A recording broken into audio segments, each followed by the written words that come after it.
such as tissue boxes, car dusters, and other amazing prizes. And to our riders, just buy fuel and accumulate to a total of 500 Ghana cedis and instantly get free fuel worth 30 Ghana cedis or branded souvenirs such as tissue boxes, car dusters, and other amazing prizes. Umpewe, now per day, fully, not driving star. Remember, it's all tracked in our customer database. Just fuel and win from 15 May to 31st August 2026. Petrosol, energizing dreams. Remember, terms and conditions apply.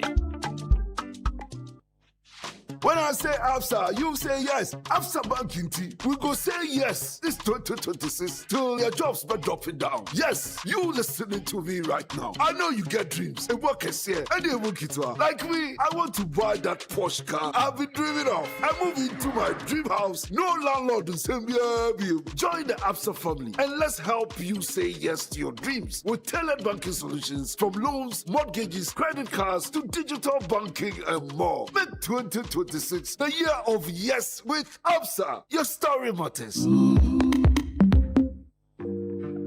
The Blank Sense is on your screens now, and trust us, you don't want to miss a single moment. Tune in every Thursday at 7:30 p.m. for all the family drama, unexpected twist, laughter, and everything in between. Missed an episode? Don't worry, we've got you covered. Catch the repeats Fridays at 11:30 a.m., Saturdays at 7 p.m., Sundays at 4:30 p.m., Tuesdays at 3 p.m., Wednesdays at 5:30 p.m. Stay logged on Channel 1 TV and never miss a moment of The Blank Sense. The Blank Sense is a Channel 1 TV production and is proudly sponsored by Out Insecticide, Nasco Electronics, Lizzie Shito, Everpack, and Lily Rice.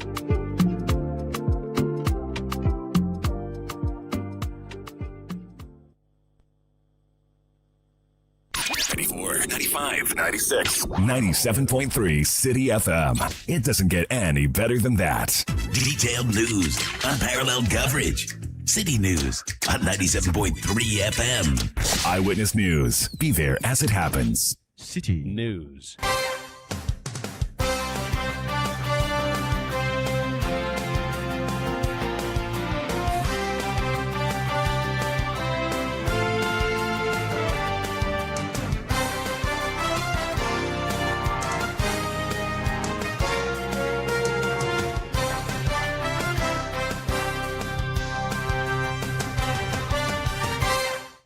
At 5 p.m. Hello, good evening. Welcome to Eyewitness News. Coming to you live from our studios here in Accra. I am Sami Wiafe. Coming up on tonight's edition of the show. If this nation really wants a meritorious democracy, then we should all be happy. Other than that, our democracy will get nowhere. I'm glad judgment was given in our favor, but if democracy must continue, then it must be meritorious. Political parties given 1 year to reconstitute delegate system for internal elections as Supreme Court says current setup is unconstitutional. Tonight, we hear from the political parties. Still staying with the Supreme Court, it has dismissed the case challenging the powers of the Office of the Special Prosecutor to prosecute. But it says the AG can also stop a case being prosecuted by the office. For us, as far back as 2004, we all agreed that on the prosecution of corruption, we think that that power should be ceded to another independent body because of the conflict of interest that it creates with the Attorney General who sits in cabinet. But at least now, the OSP can carry on his work. Also coming up on Eyewitness News, the never-ending disagreements in the Apostle Kojo Safo family as a High Court places injunction on the funeral of the king of the Kantanka Kingdom. Stay with us for the next 2 hours as we bring you all these stories and the latest in the world of business, as well as talk back with the views and opinions you express on the stories we bring you tonight on Eyewitness News. Remember, you can do so by sending your WhatsApp messages to the number 0539 986 996 0539 986 996. Let's start from the Supreme Court, because today the court ruled that the current delegate setup of political parties is unconstitutional.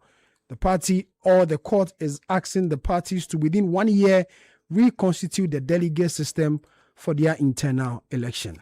Joining us now for this conversation is Evans Dimarco. He's the director of Elections for the New Patriotic Party, the NPP. Mr. Nimako, thank you very much for your time. You've had this ruling from the Supreme Court. What are your initial reactions?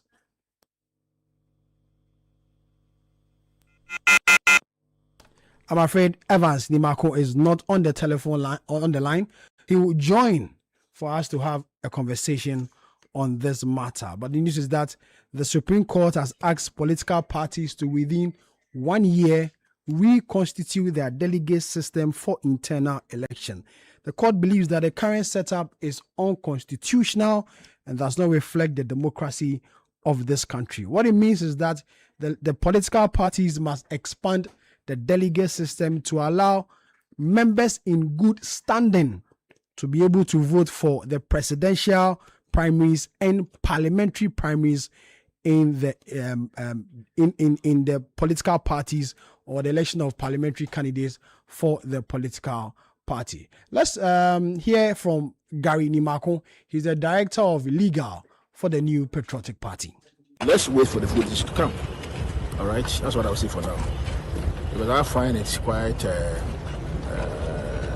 well. Anyway, they said everybody should vote. Members in good standing should vote. All members in good standing should vote. Who's going to pay for the cost? This is necessary to promote the. Who is going to pay for the cost of the elections? Let's wait. They did admit that it's going to increase the financial burden. Say who's going to pay for the cost of the elections? Obviously, the political parties. The political parties? Well, let's wait and see. That's Gary Nimako, director of legal for the New Patriotic Party, speaking to journalists after the Supreme Court judgment today on this matter. The other political parties were also there to react to this decision from the Supreme Court on this matter. In a short while, we'll have people joining us on this subject matter to also express their views and opinions on this matter. But then again, the conversation of the states, funding the activities of political parties also come to play. What role will the states also have as far as the funding of political parties and the activities are concerned? More and more people will join us for us to have a broader conversation on this matter. But if you haven't heard, the Supreme Court says the political parties in this country must restructure their delegate system as far as election of presidential candidates and parliamentary candidates for elections are concerned. The party has given them 1 year to do so. Evans Nimako joins us again for this conversation. Evans, thank you. What are your initial reactions to this judgment from the Supreme Court? Thank you for having me. You are aware that the New Patriotic Party has always been a law-abiding institution. And so, coming from the court, we don't have any option than to respect the pronouncement of the court. But how would this affect would this affect the NPP in any way in terms of the reconstitution of your delegate system? I think in the first place, I don't know whether you've had the opportunity to read the full judgment of the court. I have not, but I've seen across the media platforms, social media platforms, snipers of information. We have to get it clear. The party's position, or that this was going to be a very heavy burden on political parties. But come what may, this is the judgment that we've been handed with. Lovers of democracy must ensure that the operationalization of this or this will continue to improve our multi-party democracy. For us as New Patriotic Party, leadership will sit, will strategize and see how we can operate, because we've always operated under a legal regime that enhances continuous development of democracy. So for me, that is the position of the New Patriotic Party. The court says you have 1 year to do so. Does the NPP have the capacity to do this in 1 year? So that is another question. I mean, the court has given the orders, and I think in doing so, they know how they are going to enforce the orders. That notwithstanding, if we are not If you are not going to have elections, what will the year duration have against us? That ultimatum, I don't see its practicality. We have timelines that we use to elect our parliamentary candidates. If we've not set the dates, the selection of candidates that will sponsor for parliamentary elections is the reserve of the party. The court says those who elect them must be members in good standing. And who has the list? Is the Electoral Commission or the New Patriotic Party? And I don't think the court has the list of MPP membership in good standing. And so, that's why we must ask the question whether the court is in the position to enforce its orders. So you mean it's going to be difficult to implement it? Well, those who have handed the orders maybe will come out to clarify. But I said, New Patriotic Party, we are believers of democracy. We respect and obey orders of the court. And for any activity that will ensure the promotion and development of multi-party democracy, we will go by it. But Evans, does the MPP have the database of its core members? At least you know that MPP has this number of people as members of the party and people who are in good standing to, elect presidential candidates and parliamentary candidates. Do you have that database? Yes, I mean, you must know that the New Patriotic Party, before we commence the conduct of our internal elections, spend the whole of March to get all members registered. But you see, the orders of the court says that those in good standing, and so that's the qualifier. The party has database of its members, but the orders of the court says those in good standing. That's why I'm saying that leadership will look at the orders of the court and see how it will implement those orders. Evans, hold on. Let me speak to your very good friend, Rashid Tanko Computer. He's Deputy Director in charge of elections and IT for the... Who told you he's my very good friend? For the National Democratic Congress. Rashid, Evans says you are not good friends. I thought he was your friend. He's my in-law. I'm bringing back the sister. No, not just your friend, your in-law. Yes, I'll give the sister back to him. Interesting. Tago, your reaction to your reaction to this judgment from the Supreme Court? Well, as a party, the NDC, we are pleased with the ruling. We are okay with it, in the sense that, don't forget, in the year 2015, we piloted similar thing through our biometric system. I bet we had some challenges, and we had to suspend it.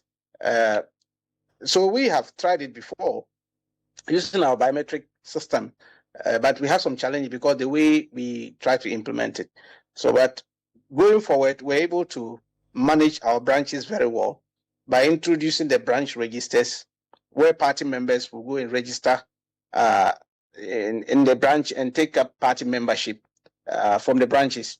So based on that, this year, we're able to open the register again in around February and then close it nicely. A lot of people went there and registered. And then we use the data to conduct our branch elections. We just concluded that over the weekends. We're there doing the mop-up. And so for the NDC as a party, we envisaged this. We knew going forward, we are likely to be confronted with that issue. Seeing the kind of challenges we are facing as political parties, monetization, and then influence peddling around. I mean, all these things are issues that we think that with this ruling, will reduce them to the barest minimum. But is it realistic? Is it feasible? Is it something that can be done? Even though you said you piloted it in the year 2015, but then that's like 10 years ago. But looking at the current situation now, is it something feasible, something that can be done and can be done within 1 year as directed by the court? Oh, yes, it's feasible. Very feasible. I mean, why not? It's feasible. It's just about data. If you have the data, why can't you do it? If you have the data, if you have the primary source of your information, which is the data from the branches, to indicate that these are your party members qualified enough to contest, why can't you do it? And then so we, as a party, even if they say we should implement it this year, I can assure you we can implement it because we use the same data for our branch election and had very peaceful branch elections, no incident, over 40,000 branches, and then we were able to clear it with our party members voting. In fact, for the first time, we had competitive branch elections. People came out, queued in their numbers, voted, we counted, ballots were issued, and people voted. And so all these things, we as a political party, it's a well-organized political party, NDC. Our opponent, I know they have challenge over this because you know them in terms of data, they have problem with their data. Data is a problem to them.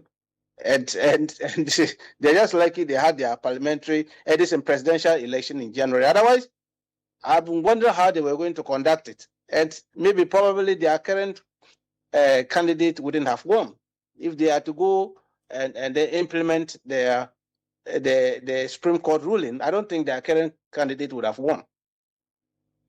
Rashid, how many NDC members do you know are in good standing? Do you have that data? You know how many? We have a data for that. We have a data. That's why I told you that we just concluded our branch elections currently. And the branch you cannot conduct election if you don't have a data. Because you have to elect 9 executives in a branch. Some people must come and vote for them. And then so in that branch, those who came out and voted constituted the members of the party in that branch. And so it's just easy. Just put up the branches together, the total number for each branch, and then you can easily arrive. As we speak now, our membership on our system is almost getting to 5 million plus because the party is more attractive as of now. The most attractive political party in Ghana is NDC, with huge numbers. We have all manner of groups joining the party day in, day out during that time. So the numbers are there. We have it. We have data. Let's talk about the funding. Is it going to be possible to fund such an election with such a huge number of parties or party members? Well, that is another issue for discussion. But you see, if you are able to organize yourself very well as a political party and then make sure that the system of collecting dues from party members is properly organized, I don't see this to be a problem at all. That should not be a problem. Even granted, if you have your database about 5 million people there, and then each person is going to pay every month one Ghana cedis, you are talking about 5 million Ghana cedis a month. Are you getting it? If you're able to do that, you're talking about 5 million Ghana cedis a month. So in 2 months, you talk about almost 10 million Ghana cedis. Why can't you organize such a thing? It is your internal structures, the way you organize yourself. The NDC, we have done it. Look, how did we beat MPP with all the state resources they had in 2024? We organized ourselves, donations, party members paying dues, put all this together, and then we're able to defeat them. And so we have had this understanding of how to organize our party, with party members ready to pay for being members of the party. And also dues payment is something that the NDC doesn't take lightly at all. Just these our branch elections now we held. We put it on our regulations. You must pay up to date your dues before you are allowed to contest as a branch executive. We didn't joke with it at all. And we made sure that it was implemented to the letter. And clearly, everybody paid. So the party had enough resources to organize itself. And so when people talk of where are you going to get money to do all these things, why are people taking up membership in a party? You have to pay for it and make sure that everything runs successfully. And now that Supreme Court has even given voice to party members to decide who should be our candidates, presidential and parliamentary, it means there is more responsibility on party members because the state is not going to use its resources for this. And then the parties have to look for its own money to run its affairs. Does the conversation of the state funding the political activities of political parties come to play here?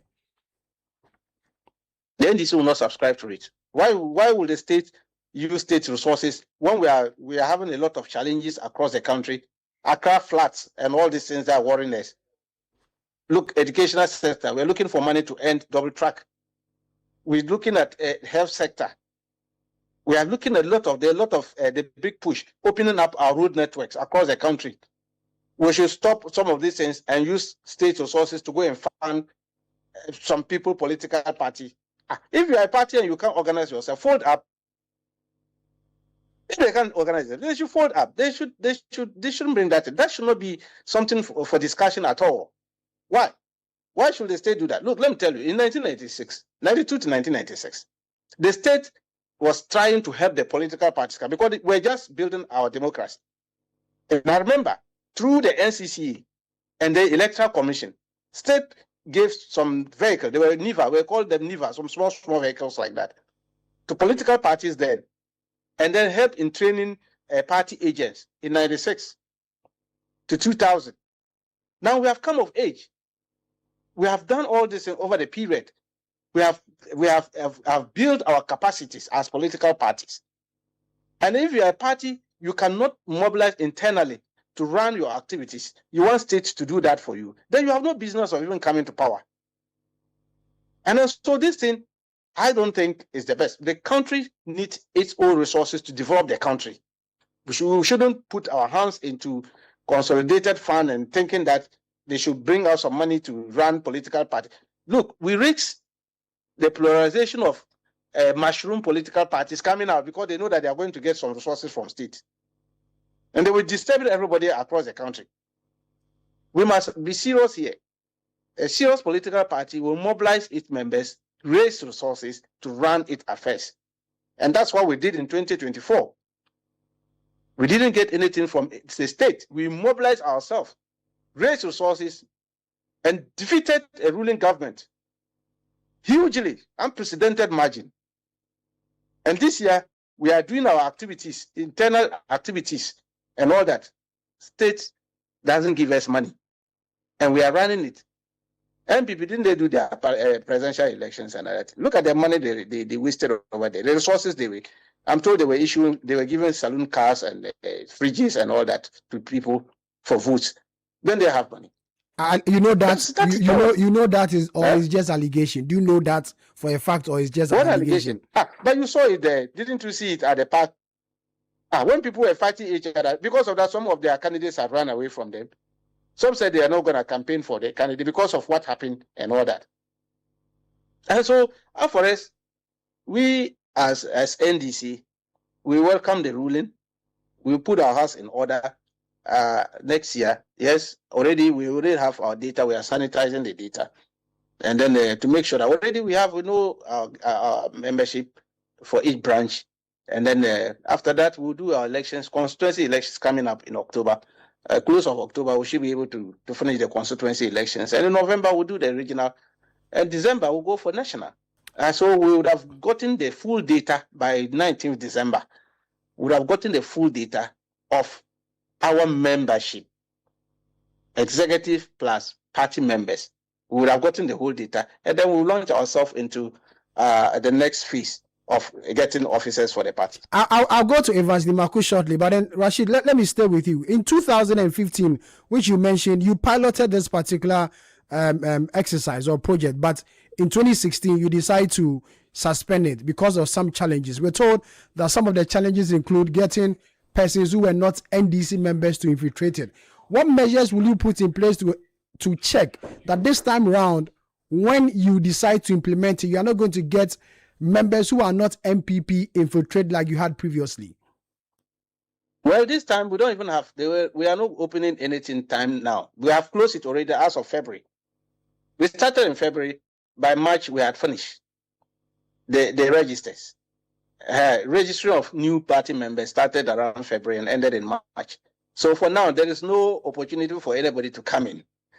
Just because this ruling is there, people are running. If you run anywhere, you won't get it because we have closed it for a long since. So we already have our data, and they know themselves. They voted for the branch elections recently, and so they know each other over there. So you can't even bring anybody in there. And if we issue directives, for now, nobody can, even somebody that you can't replace in the data that we have now. Yes, so that one there is there. So what happened over there in 2015 cannot happen this time around because we won't give the MPP the opportunity to infiltrate into our register. So we are not going to open anything for them. We are not printing any booklet for somebody to go and say, I'm going to register party member. No. There's none. It's gone. We've closed that chapter as of March. So my good friend Evans and Co, they won't get it. they want to offload their people to rest. They won't get it. That opportunity. Yes. Rashid, hold on. Let me go back to Evans. Evans, a number of issues have come up after this. People, on social media asking that this is a young democracy. Is this something we should consider in the first place? Sammy, thank you. I think that we need to put the discussion into right perspective. And we want to find out from you. Are you a lover of democracy? I am. Yourself? I am. You are. So if you get Rashid Tanko and he's distorting issues and rather want to confuse people, that is really, really serious. I don't think Rashid himself, as we speak, has gotten a copy of the court ruling. I don't think so. But he can go to town with all that he has. When the NDC implemented this, he said they piloted it. It was full implementation in 2015. They were in government. As we speak, they are in government. And he tells you that he doesn't see the need for the state to come in to support political parties to ensure development of our democracy. That is Rashid. I'm saying that if you have a discussion being distorted in this manner, you don't give the people, the listening public, the opportunity to really follow the argument, the sound or the reasoning behind the conversation. But let me put it there. Sammy, for everyone who loves democracy, and you are at this stage, and you're saying that political parties must have their presidential candidates and parliamentary candidates elected by all card-bearing members in good standing, you can see the problems you offer them. But for us as New Patriotic Party, we have our database. We do have it. When NDC implemented this program, they lost the 2016 elections. And you can go and check their election review report. One issue they hung on was the expansion of their delegates in the selection of their presidential candidates. And was that election even competitive? Ask yourself. The records will tell you. So yes, I'm saying that this is what the Supreme Court has handed over to the good people of Ghana. A young democracy must navigate. One way is for the state to support political parties. And I think that for those who love democracy, we'll rather find solutions as to how we get our democracy to grow than to fall apart. So for us as New Patriotic Party, we will look at the ruling of the court, the judgment, and see how we can implement it within the framework of the law. So it's not just coming out and bragging and saying all sorts of things. Those those allegations, propagandist nature of the NDC must stop. They're in government. Today, the whole of Ghana has been experiencing doomsday.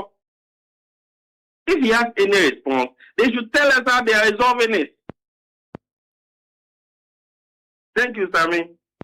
Evan, so for you support the funding. If the funding should come, specifically, how should it be? It would be one way. I mean, I think over the years, political parties have discussed on several fora on the need for the state to support these institutions. Because if you really follow politics, you know that when it comes to promotion of democracy, political parties are a key institution. And you can't have them in a very difficult situation, because if they are not in the position to promote, as indicated in the Constitution, come out with policies and programs that will ensure development of the economy and the well-being of people, to sponsor candidates, all these will come with resources.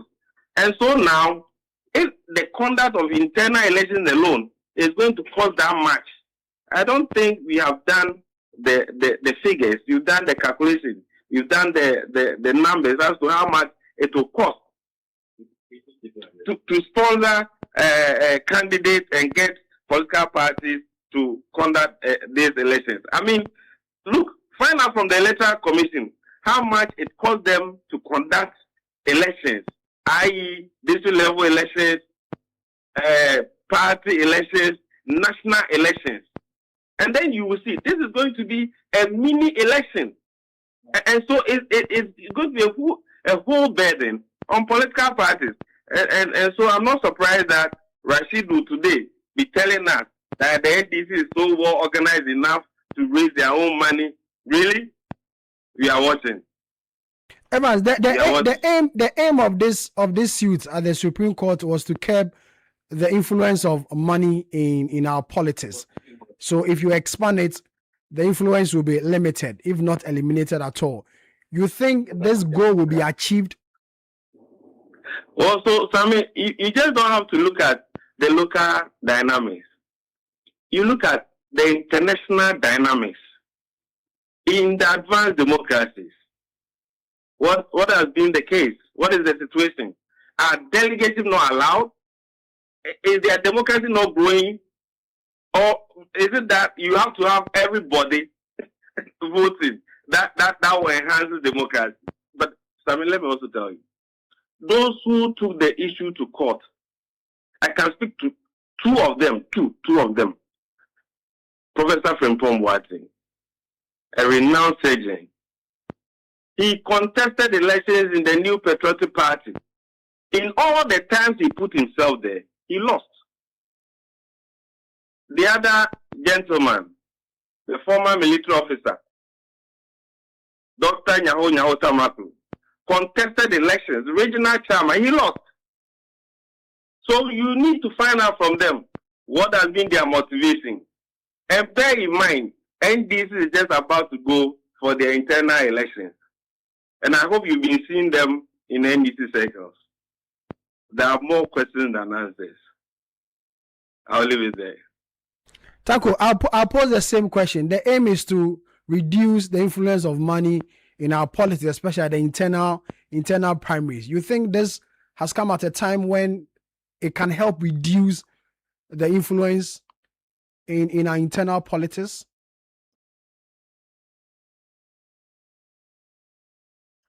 Hello, Rashid Tango.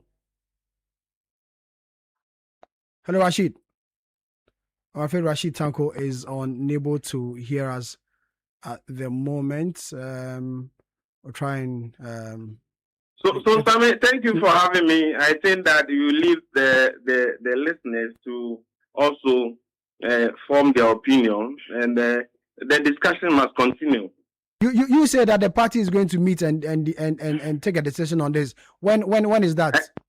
I said leadership will take a good look at the judgment of the court, and then we'll develop a roadmap. And when we are done, we will communicate to the good people of Ghana and membership of the party. Let's talk about your internal election before you go. Let's talk about your internal election. You are doing regional elections somewhere next 2 weeks. How is the process going? Thank you. So the party has farmed out regional elections committee. So far, we are done with the vetting of prospective candidates.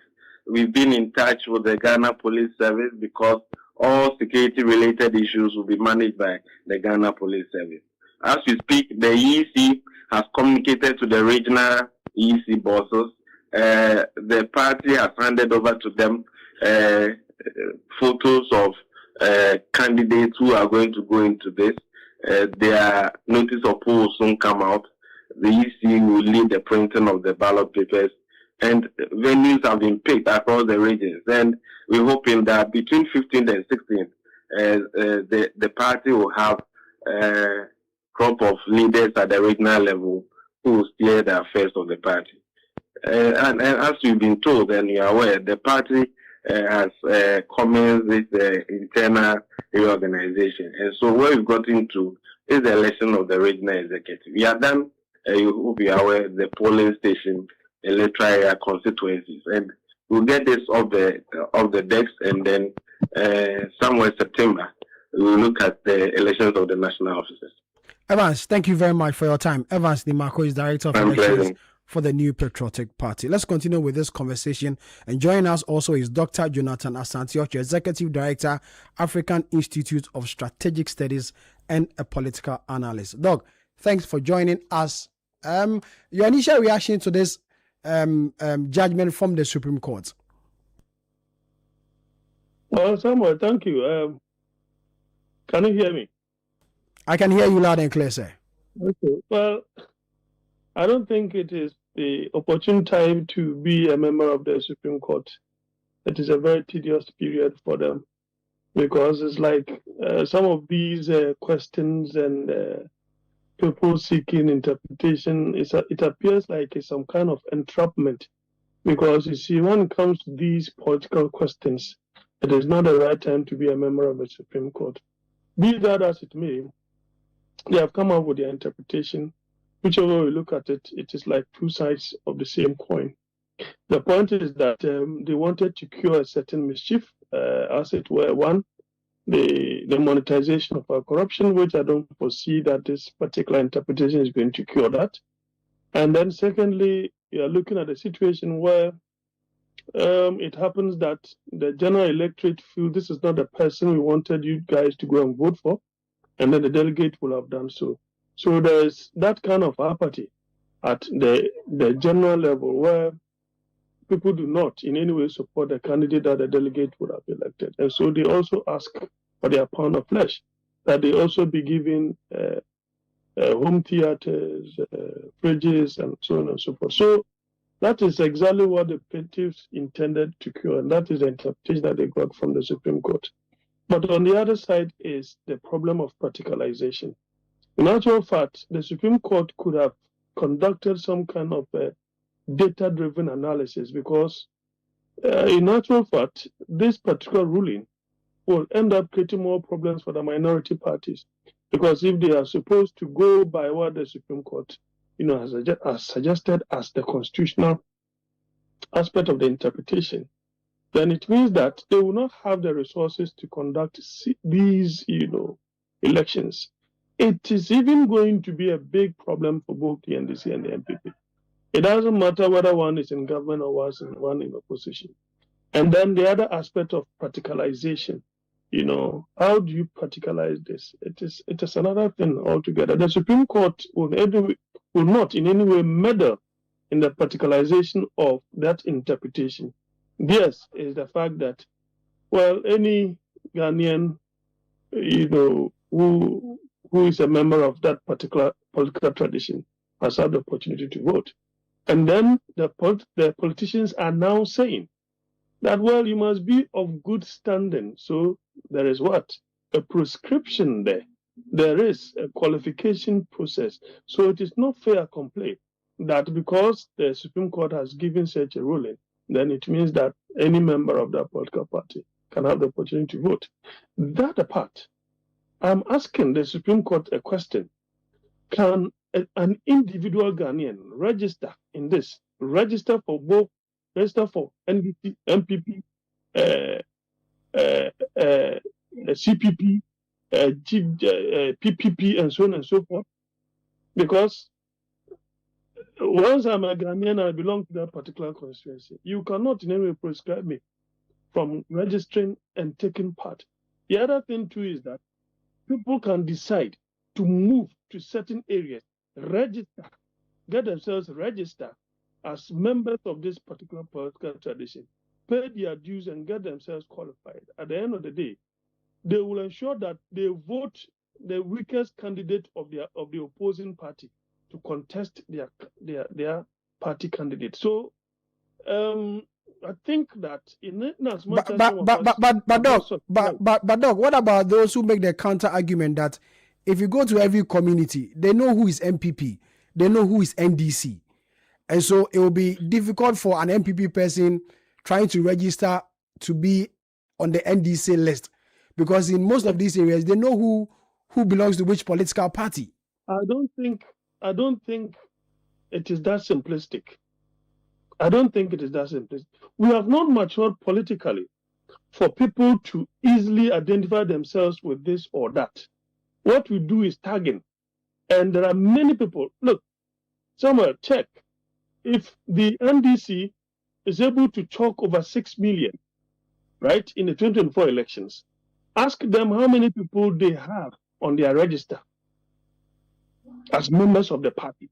So you will see that a greater number of the populace are not registered members of any of the political parties. Today, Mr. Haruna was asked, the Deputy General Secretary was asked, how many people do they have? I think on Joy, when I granted them an interview, he said they have over 3 million. That is not true. Computer said NDC with their new registration, they have over 6 million. That can never be true. It is not true. So I believe that in as much as we want to, create certain scenarios that will be difficult for opposing, parties, I think the reality is that if these people are to be registered and to take part in the expanded version of the elections, I think that we are going to have some problems on our hands. When it comes to the delegate system, you have people who qualify, and so they know them by qualification. This one, it will create problems. And finally, if the political parties are not able to implement this, what will have become of that interpretation? So the Supreme Court ought to, having taken on board the sentiment of the people, they also ought to have considered the practicality. You see, the practicalization of such an interpretation is as important as the theoretical aspect of the interpretation. Doc, so would this be a burden from your analysis? Looks like this is going to be a burden on the political parties, a huge one. Certainly, it is going to be a burden. You see, now what this will mean is that you need more logistics, right? You need more financial commitment to be able to cater for this. And we know that in this country, the state does not finance political parties. We do not encourage mushrooming of political parties, because some of us know that if you begin to finance them, at any point in time, you know the Ghanaian nature, there will be more political parties being formed. And therefore, if you don't have the wherewithal, you stay away or you join those who have the wherewithal. And so at the end of the day, we just have to see and find out how they will be able to deal with this particular humongous problem that the Supreme Court would have caused. But from the beginning, I subscribed to the plaintiff's reliefs. I subscribed, but having heard the Supreme Court's interpretation, I'm having a different view altogether about it. Yes, the MPP said that, well, they had already started with this kind of implementation of expanding, which they did when they went for a conference. The NDC too has embarked upon some kind of registration as to whether they foresaw this particular interpretation, for which reason they had started something of that sort. I cannot tell. But whichever way you look at it, The problem is the politicalization. And so we should not even entertain the conversation of the state funding the activities of political parties. We shouldn't even entertain at all. We have too many portals in this country. we don't have top-notch hospitals in this country. I think that is a frivolous expenditure. Some of us will not encourage that political parties be funded. No. If you are attractive enough, you should be able to pay the law, raise your own internal funds to take care of the expenditure. The court has given the parties 1 year to begin the implementation. You think 1 year is good enough in terms of the time to implement this? It is not. If you look at it from a cynical perspective, it appears it will favor the MPP more than the NDC. With that 1 year moratorium is going to favor the MPP more than the NDC. Because for them, they've already elected their flag bearer. You understand? And then they are also taking part in the internal from the grassroots up to the top. So most likely, they may not face that. Then the NDC may also not face that when it comes to the lower level elections, right? Like the branches, the constituency, but they may face it when it comes to the parliamentary primaries and then the presidential primaries. Besides that 1 year thing that they are talking about, is it from the period of the interpretation or the decision? That thing is equally open. Unfortunately, when the Supreme Court interprets something of that sort, and you have 5-2 majority, the difference is quite huge. So even if you go for an appeal, if you're an interested party, you go for appeal, it will be a bit difficult. Today, we still have ROPAL. We have ROPAL on our statutes. Are we able to implement that? Political decisions and issues of that nature, as I said earlier, they are very sensitive. So when they invite the Supreme Court to meddle in those things, I see them as tempting and some kind of entrapment. So you believe the Supreme Court should have considered certain things before coming out with this judgment? Certainly. They should have. Based upon the trajectory of my argument, they should have. That's why I said that they could have allowed someone who is a data scientist to engage in one or two things, as it were, to ensure whether this particular ruling, if they are going to go strictly by the interpretation of the law, it can be practicalized. If it cannot be practicalized, it will just be on our statute. And there's nothing that the Supreme Court can do, because this will be the decision maker, the decision of these executives who are very overbearing when it comes to the political space. But finally, what I foresee is that if the implementation becomes a difficulty, people may be going to court, stifling the processes, and that could create more problems for all of us.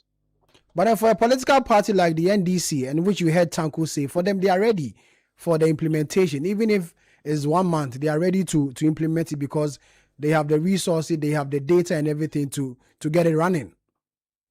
If for nothing at all, you should remember 2015 when they tried something of that sort. We saw what happened.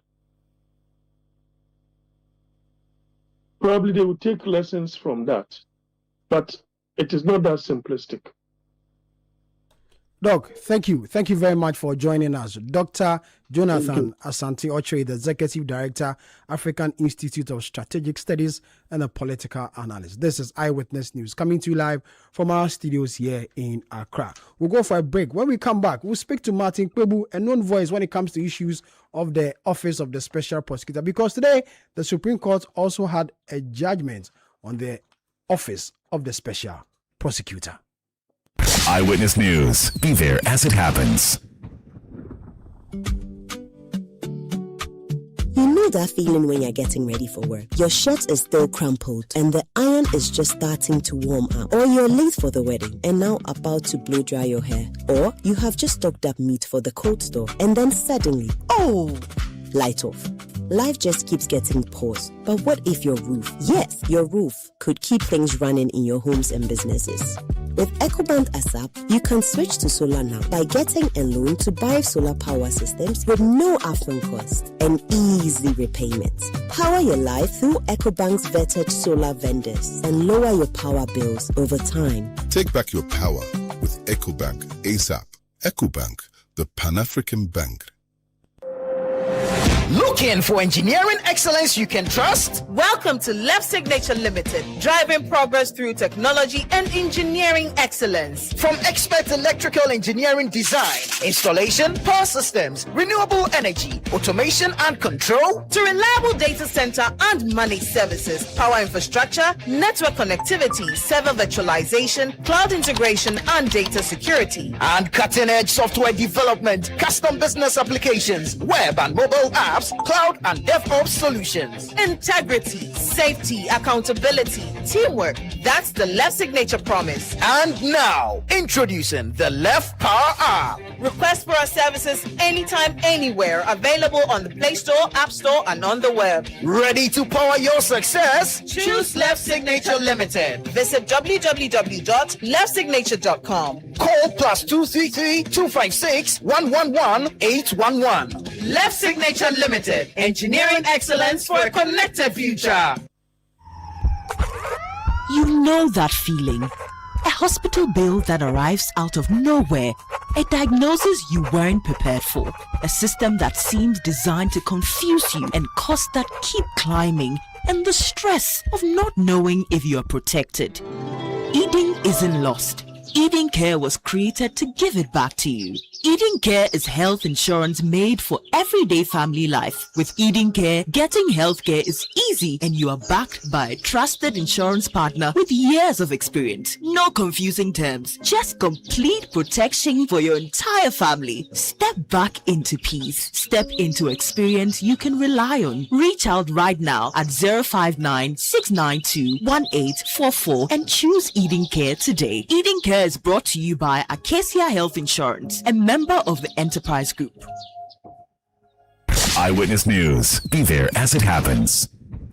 Eyewitness News coming to you live from our studios here in Accra. Remember, Eyewitness News is also live on our affiliates across the country. In the Western region, we are live on Adwempa 100.7 FM in Takwa and Beach 105.5 FM and Sky 93.5 FM in Takrady.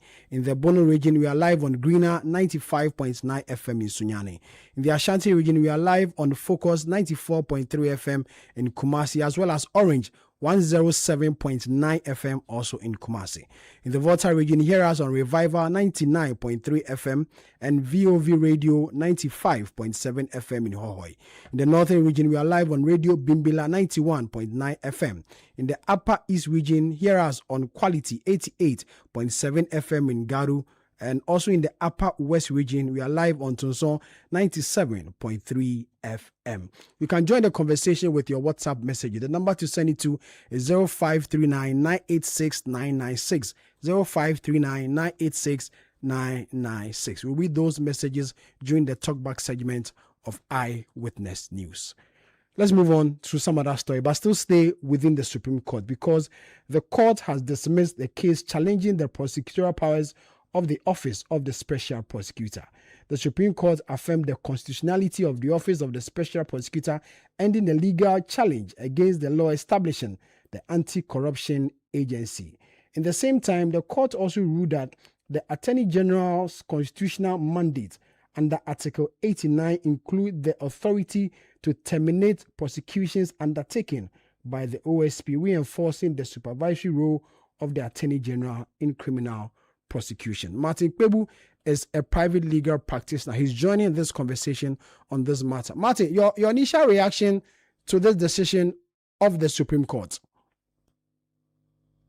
Yeah, I would say that it's a welcome relief. Very timely, because now it will help to at least keep Kisie Jabe in check for a bit. It cannot be total. But this will help. So the Supreme Court has been very clear that the Office of Special Prosecutor It's under the Attorney General's office. When I say under, not in terms of physically, but that's the import of the decision. Because the decision is that it's only the Attorney General who has power to prosecute. So any other person prosecuting a criminal case is doing it on behalf of the Attorney General. So that's how come the OSP is sort of under the Attorney General. So with that, and also that the Attorney General can stop any trial at any time. That's any criminal trial. So that's very important. So the fact that it's only the Attorney General who can start the case, that's criminal cases. And two, the fact that the Attorney General can stop the case at any time can help to keep the special prosecutor in check for a bit. So what will happen? This is Wilson, right? This is Riafe. Riafe. So what it means that Riafe, you see, let's remember, the people who went to the High Court before Noah went to the Supreme Court, their beef is that the criminal prosecution they are suffering is because the former customs officer is friends with Kisi Ejabe. So when they have a dispute with him, he went to report the case to Kisi Ejabe. So that Kisi Ejabe is using the office to intimidate them. So that typical case. So now with that kind of case, those guys who won in the High Court can petition the Attorney General. So we have this is very, very important. Let the whole world understand. The meaning of the Supreme Court decision now is that, so if the OSP misbehaves towards you, if the OSP abuses you, you report to the Attorney General. So then the Attorney General will call for the file and look at it and see if your case is has merit. The Attorney General will stop what the OSP is doing. So that's very key. It's a key check because we have to. You think those guys standing? I will have to let you interview them. Then you understand. They will mention a customs officer who is friends with Kisi Ejabe. And so that is the reason these guys are standing trial over rights that they own. Rights that they own. But because that customs officer knows, I don't want to mention his name because you say, oh, he's not on this program. So I'll not mention, but he knows. And even the customs setup, they know this case very well. If you talk to senior customs officers, they all know this case and they know the officer involved. He's a former employee of the customs service. Former SEPs. So that's a typical case where he's abusing the powers to prosecute these guys who are owners of rights, right? So now those guys can petition the Attorney General, and when the Attorney General sees merit in their case, he will stop the trial. So that's the same thing for all other persons who have been abused by the OSP, arrest when they should not be arresting, on reasonable bail conditions, etc. Because we have to, let's also know this. Do you know that for over a year, the Office of Special Prosecutor has no board of directors. There is no board. And he likes it that way because he doesn't want a board sitting over him. I hope the Attorney General, I hear he's taking steps to now constitute the board. But for over 1 year, Kisi Ejabe was running that place without a board. They think such a person wants accountability. So this Supreme Court decision is very good.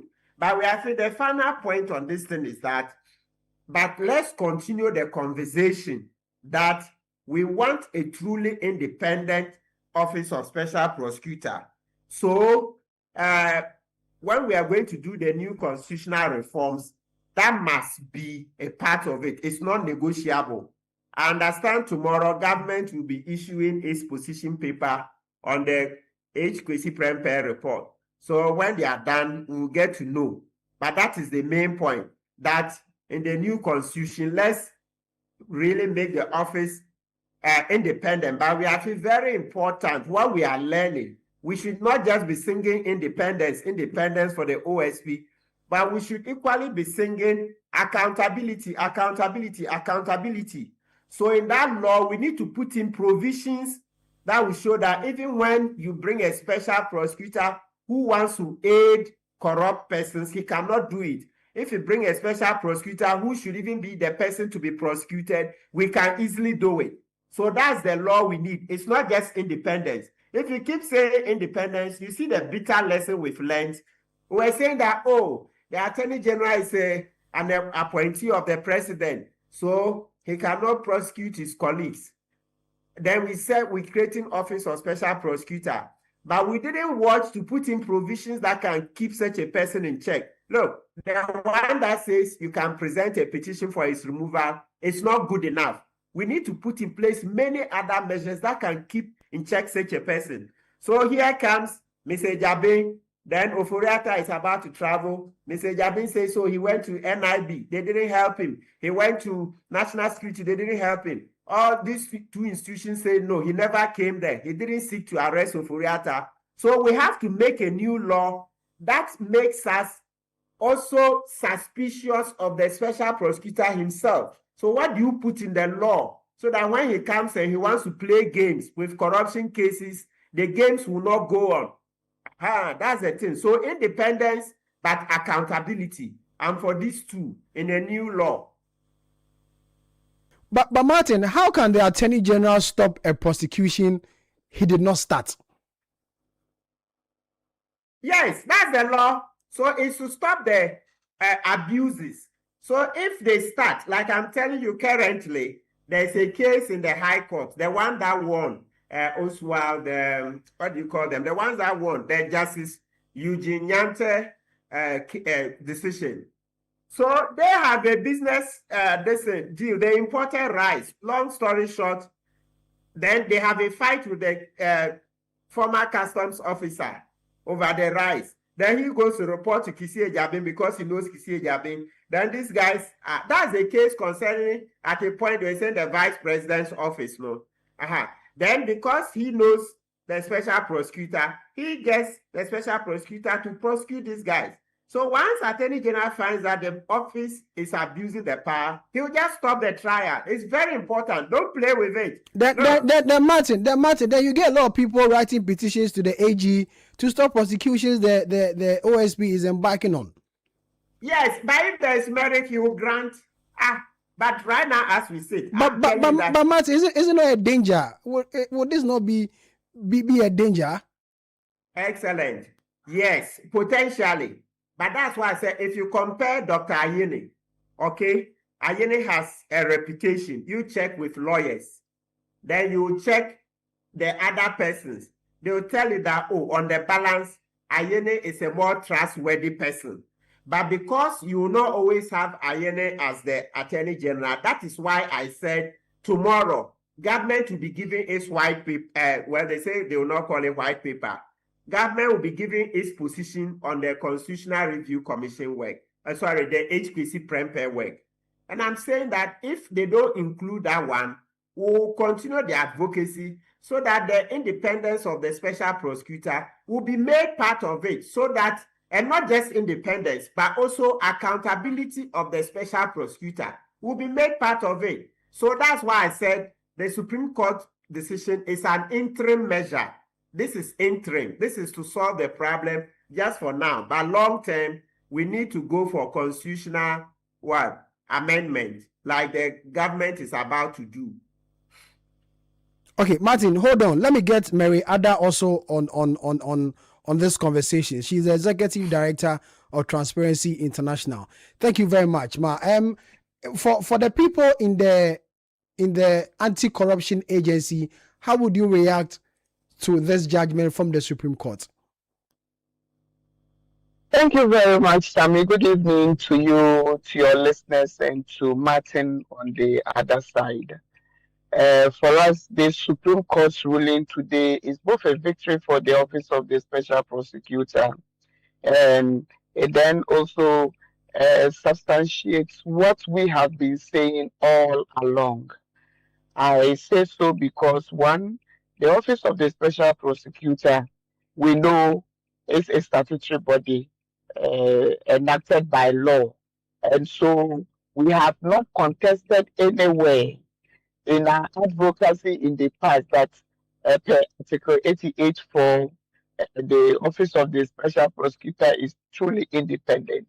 Our contestation has been the fact that in our advocacy, one, we clearly indicated that when it comes to in-regime accountability, there is usually the challenge of getting attorney generals of those offices to prosecute successfully.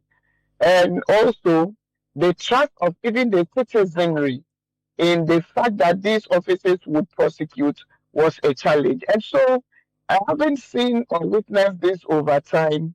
One of the critical arguments we brought to this discussion for the setting up of the office was thus. And this was accepted and the office was set up.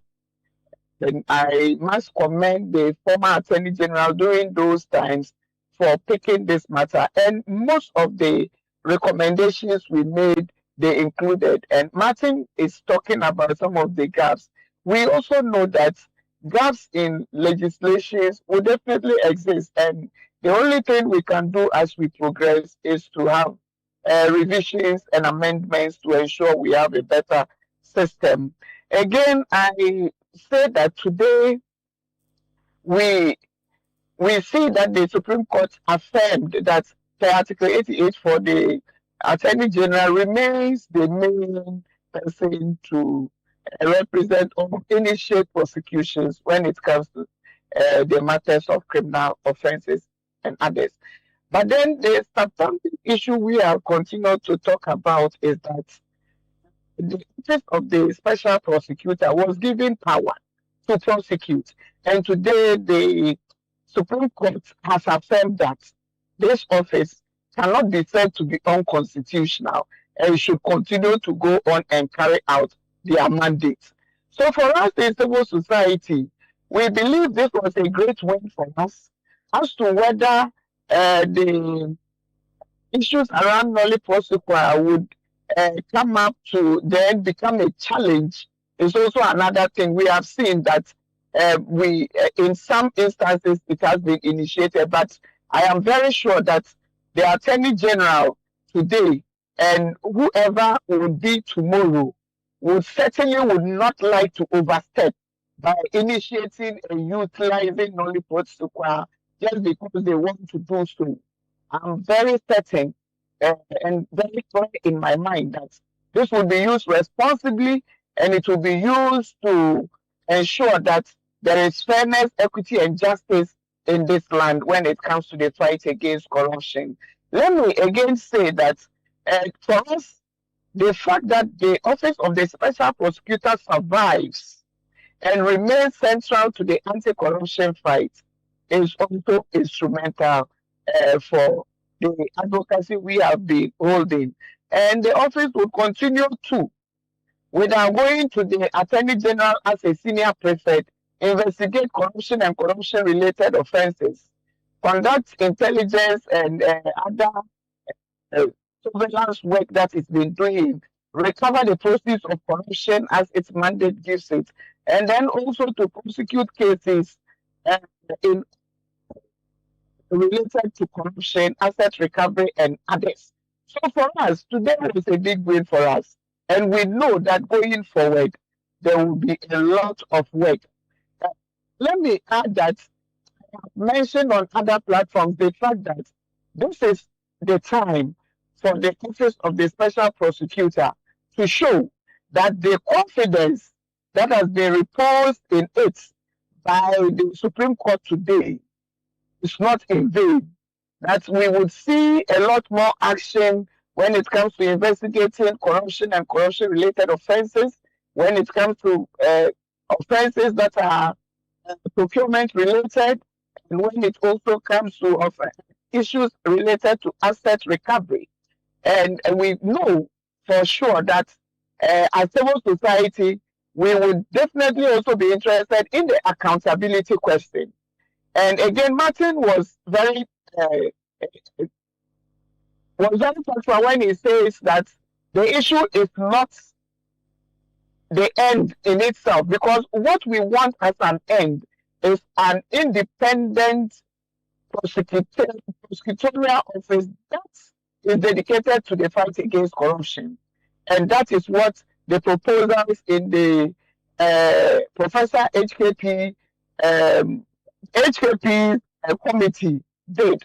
And we would want to hear from the Attorney General, as they've indicated tomorrow, on the way forward for that. in the proposal for setting up an office of ethics and anti-corruption, like we have in South Africa, like we have in Kenya, in the Ugandas and other places. For us in civil society, we believe that without a doubt, today was a big day when it comes to the fight against corruption.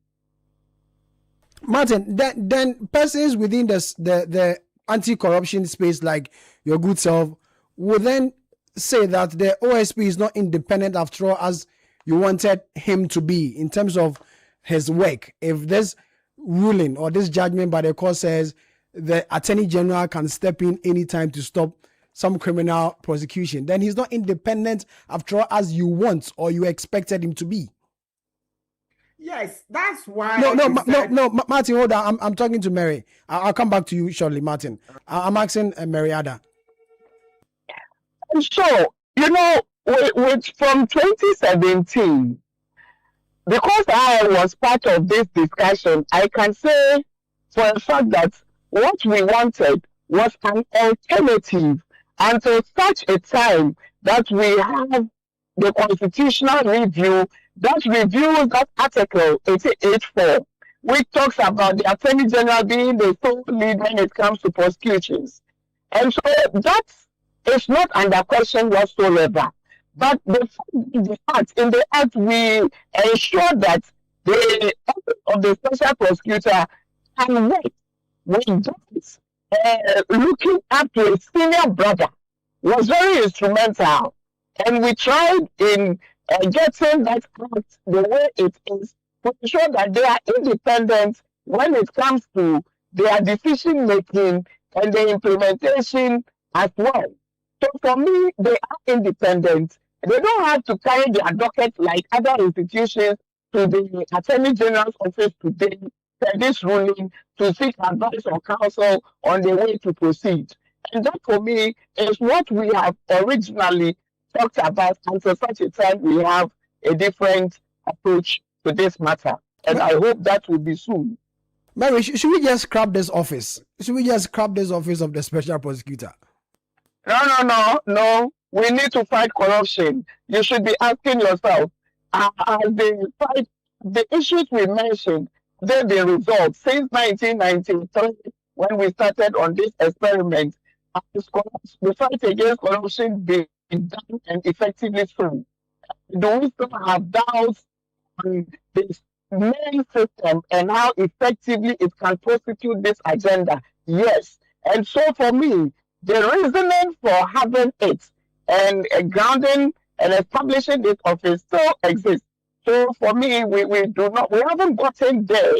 And the constitutional review process, if government so wills and is committed to fight corruption, then it means that we would have to then navigate that challenge by the constitutional review process to ensure that the office is constitutionally mandated, truly independent, and reflected so for all to see. But there is nothing about counseling that we can be discussing now. We should allow them, support them to do their work. When they are not doing it, we should demand accountability. But for now, support to that office is critical. Mary, thank you very much for your time. Martin, I'll thank you very much for having me. Thank you very much, Martin. Let me conclude with Martin Pebu on this. Martin, I know I've asked you this question before, and I will ask you again. Do we still need that office, considering all the things that has come with it and this judgment from the Supreme Court that says the AG can stop prosecution started by the OSP? Do we still need this office? Oh, look, Mr. Abiafe, as for the office, we need it. We need it. We are not going back. It's very clear as a society that we need the Office of Special Prosecutor, and we need its independence as well. But what we have learned with the current governance of the Special Prosecutor is that the Special Prosecutor can also be given to human frailties. So that's what we are learning. So this decision has come to put a proper check at this time, as I've told you, that between the two persons, Kisie Jabe and Ayede, anybody who knows the truth tell that no, Ayene will be a better gatekeeper. So this is a temporary solution. So, and that's why I mentioned that tomorrow we will hear the government position paper, and hopefully the independence of special prosecutor will be part. But then what we'll be fighting after tomorrow is, hey, but let's review the accountability. What extra measures can we put in place that the special prosecutor will not abuse the power?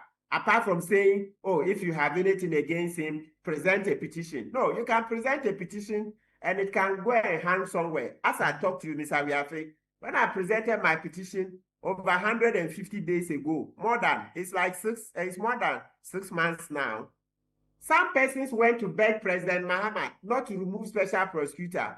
Even though strictly speaking on paper, it's not President Mahama who removes.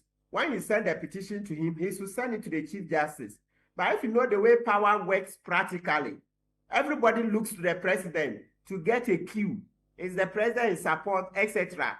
So people went to beg President Mahama not to remove Kisi Ejabi. And so because of that, my petition is been hanging. So the lesson is that we don't want anybody saying that if you see anything against special prosecutor, go and present a petition for his removal. No, let's put in place many other provisions that will ensure accountability. Let's debate that in well, please. So henceforth, the word will be independence with accountability. Independence with accountability, or independence and accountability. If you say independence alone and you don't say accountability, we are dead. We are dead as a society. Yes, I think you have to interview the guys in the rights matter, the guys who are facing the prosecution. The one. My producers will get in touch. Beverly will get in touch with you, so we can arrange for that one. Martin, thank you very much for your time. Mary Attah, thank you too for your time. Martin Kwebu, private legal practitioner, and Mary Attah, executive director, Transparency International. This is Eyewitness News coming to you live from our studios here in Accra. You can join the conversation with your WhatsApp messages. The number to send it to is 0539 986 996. 0539 986 996. We'll go for a break. When we come back, we'll talk to the Kantanka family because all is not well. Eyewitness News. Be there as it happens.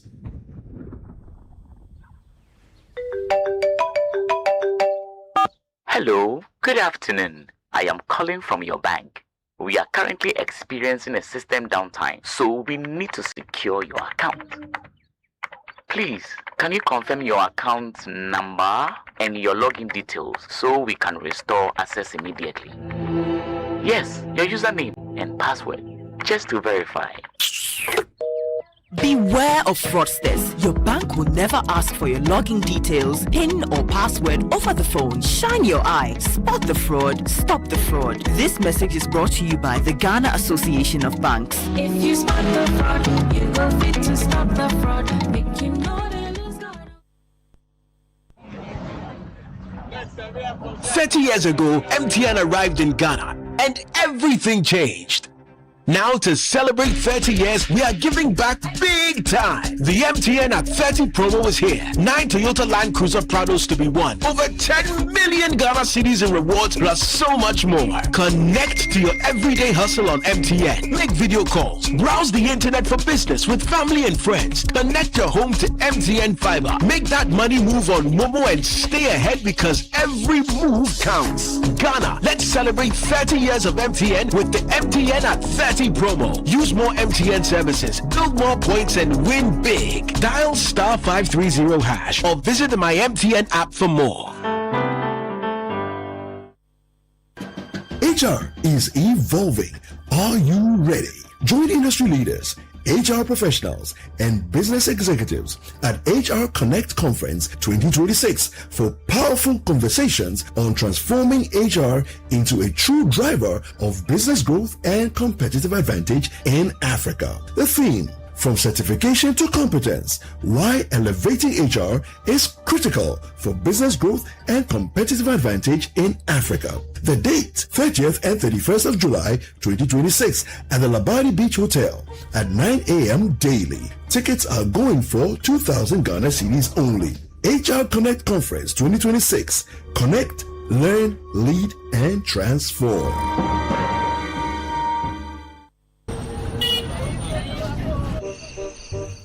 everybody they sell, but your shop they empty. Where's my report? Bro, month no end here too. But see, your pocket stop they take. Another emergency for the house? Come get ideas. Ideas go kill them. Another idea, another mark time. No capital to start.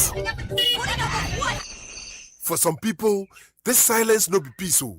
It be money matter. With bills, there's no need for silence. From my emergency loans to salary loans to working capital loans and startup loans, Bills has you covered. Apply with your Ghana card today. Call 0596 920 833 or 0302 200 390. Bills, financing your needs. T's and C's apply.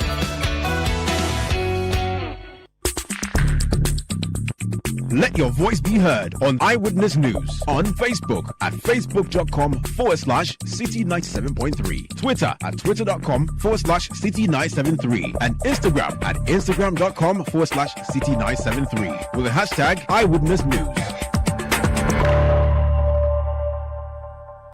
Welcome back, and this is Eyewitness News coming to you live from our studios here in Accra. Fafa Melody is here to give us updates in news. Fafa.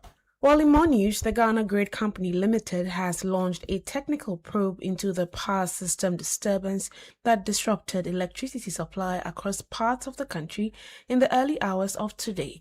Gridco says the disturbance affected the national interconnected transmission system, causing several power generation plants to trip and resulting in widespread power outages. Speaking on Channel 1 TV's Breakfast Daily, Gridco's head of corporate communications, Chief Agbeho Bampo, says the company is working with stakeholders across the power sector to fully restore electricity. This is a unique or unusual, rare event. That's why it's called a system disturbance. We don't immediately know, and that is why currently investigations have commenced into what could have led to this incident. So while that is ongoing, the priority is to restore power to consumers, to domestics, to businesses. And so there's been a team at the System Control Center in Tema, which manages the national grid. And together with our other stakeholders, work is ongoing to restore. This is not just a transmission issue. It relates generally to the value chain. And so without generation, Gridco cannot transmit bulk power across its transmission lines. And then we cannot then supply ECG for onward distribution. Well, she added that some hydrothermal generating units at Akosombo have already been restored. I can tell you that some units from Akosombo have been restored. And it's not just Akosombo. We have to restore all the generators that the country depends on. And these are both hydro, thermal, and in some cases renewable.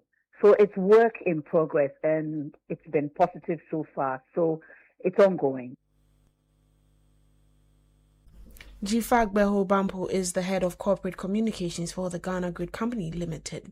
Now, to some politics, the National Democratic Congress NDC has defended the suspension of Esewutu Senya East Constituency Chairman Stephen Ofosu-Adjare, insisting that no member is above the party's rules and disciplinary procedures.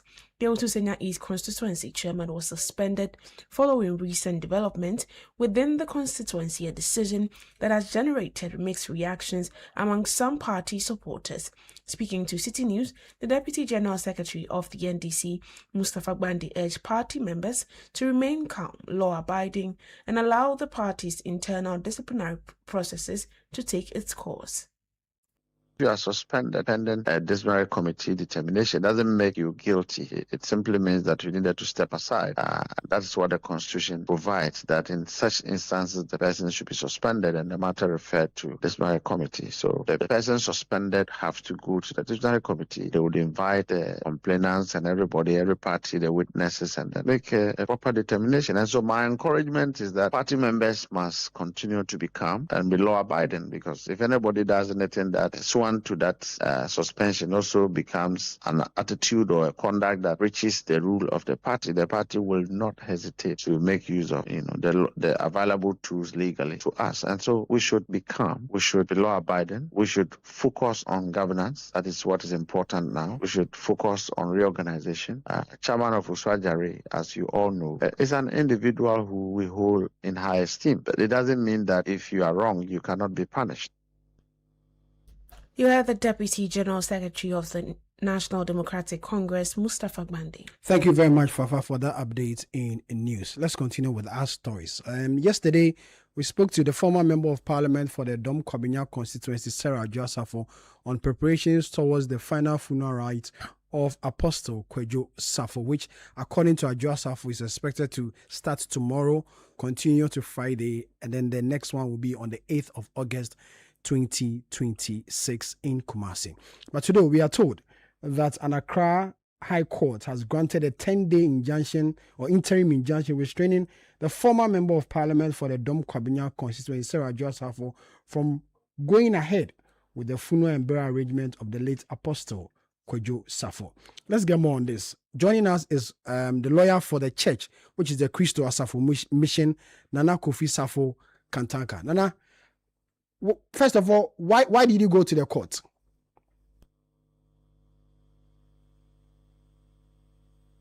Hello, Nana, can you hear me? Hello, Nana Safo. I'm asking that, why did you decide to go to the court?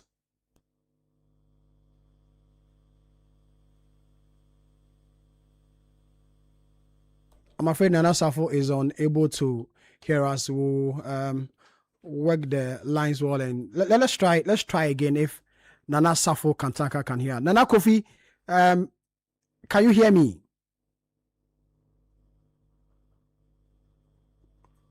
Hello, Nana.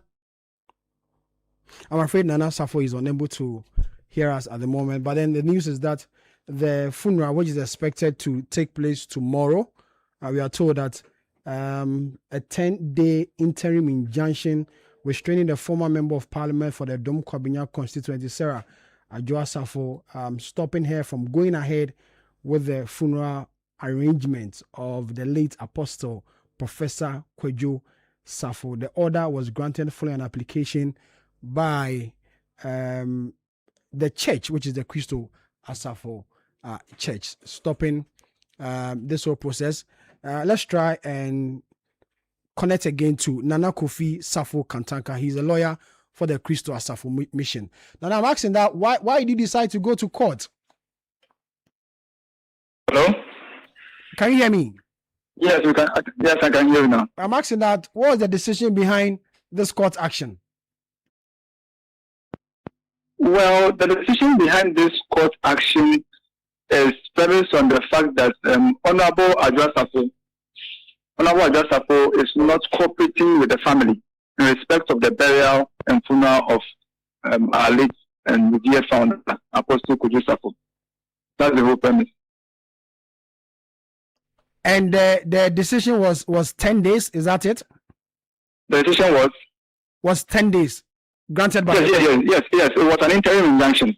It was granted for a period of 10 days. And it's yes, that's the law. So a period of 10 days, after which we can go on notice. So what it means then, that the 30th, 31st, and the 8th events will not come off? Yes, it will not come off. They will not come off.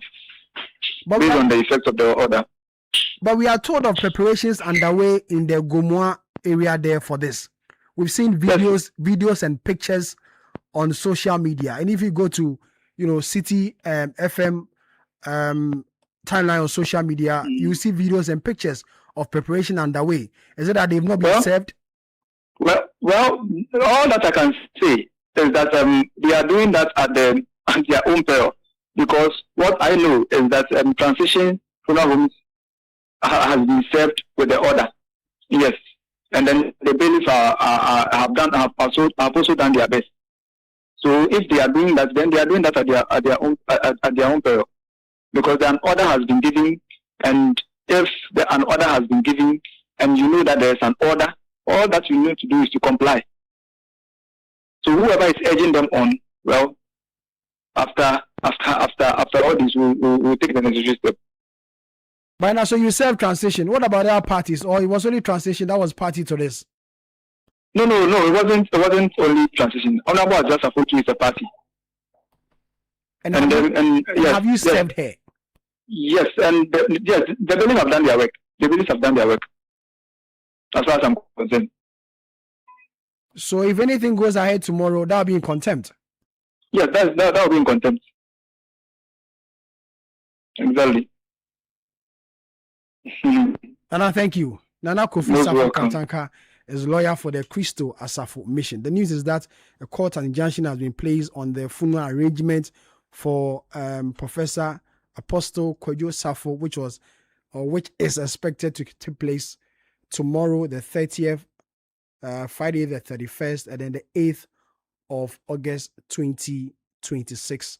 And so with this, we are unsure if the event will take place. But if you see pictures and videos on social media, you realize preparations are underway at the venue for this event. We'll see how it unfolds. This is Eyewitness News coming to you live from our studio here in Accra. Your WhatsApp messages are still welcome. The number to send it to 0539 986 996 0539 986 996. We'll bring it to you during the Talkback segment on Eyewitness. Now, remember, Talkback is brought to you by Valex Lease Equip Limited. Valex Lease affordable document management solution. Nashika Caesar is here to give us the latest in the world of business. Hello, Na. Hi, Sammy. How are you doing? I'm fine, thank you. What do you have in there? Well, I'll be taking you back to the Channel 1 market price barometer again. This time we'll focus on the petroleum. Give us the details. Right. The latest energy, transport and utilities basket of the Channel 1 market price barometer shows a significant increase in both the petrol and diesel prices between June and July. This highlights the growing impact of global oil market volatility and currency depreciation on consumers. The development is intensifying concerns over the cost of living and increasing pressure on Ghana's transport sector. Yet, despite the sharp jump in ex-pump prices, officially approved transport fares have remained unchanged, at least for now. Here's more. Petrol prices posted notable increases across major oil marketing companies. At Star Oil, the price of a litre increased from 13 cedis 85 pesos in June to 14 cedis 47 pesos in July. Goil recorded an even steeper adjustment, with petrol rising from 13 cedis 87 pesos to 14 cedis 77 pesos per litre. Diesel experienced the sharpest increases during the period. Star Oil raised diesel prices from 15 cedis 93 pesos to 17 cedis 67 pesos per litre, while Goil increased prices from 15 cedis 95 pesos to 17 cedis 71 pesos. While motorists are paying more for petrol and diesel, consumers received some relief in the cooking fuel market. Liquefied petroleum gas LPG prices declined from 17 Ghana cedis to 15 Ghana cedis per kilogram, easing pressure on household energy costs. Charcoal, however, continued its gradual upward trend, with the price of a mini bag rising from 145 Ghana cedis to 148 Ghana cedis. The transport sector presents a very different picture. Despite higher fuel costs, the officially monitored transport fares remained unchanged over the period.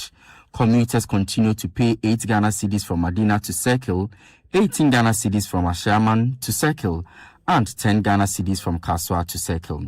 Therefore, whether transport fares remain stable or eventually adjust upward will depend largely on developments in global oil markets, the performance of the cedi, and decisions by transport unions. That data was compiled by Channel One Research Desk and that the Channel One Market Price Barometer tracking price movements across Accra. Now, Access Bank has partnered Caterpillar and Mantra Ghana on an equipment finance initiative aimed at supporting businesses in the construction and mining sectors to acquire critical machinery. The bank believes the collaboration will help address financial challenges faced by companies operating in capital-intensive industries where equipment acquisition requires significant investment.